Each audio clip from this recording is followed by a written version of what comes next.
Aksidentet vazhdojnë të ndodhin në rrugët e Lushnjës. Një kamion i tonazhit të rënd ka dalë nga rruga në zonën e njohur si rreth rrotullimi i Grabianit në autostradën Rogozhin-Lushnjë, duke shkaktuar vetëm dëme materiale.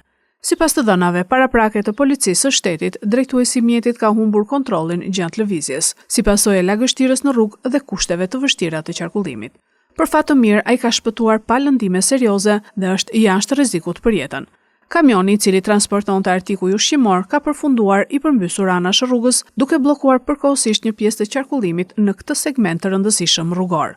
Në vendngjarje kanë bërritur menjëherë forcat e policisë dhe shërbimet e emergjencës, ndërsa është dashur ndërhyrja e një autovinçi për të bërë të mundur largimin e mjetit dhe normalizimin e trafikut. Drejtuesit e mjeteve e cilësojnë këtë rrethrrotullim si një pikë të rrezikshme në këtë aks, veçanërisht për mjetet e rënda me ngarkesa të mëdha, duke kërkuar më shumë masa sigurie për parandalimin e aksidenteve të ngjashme në të ardhmen.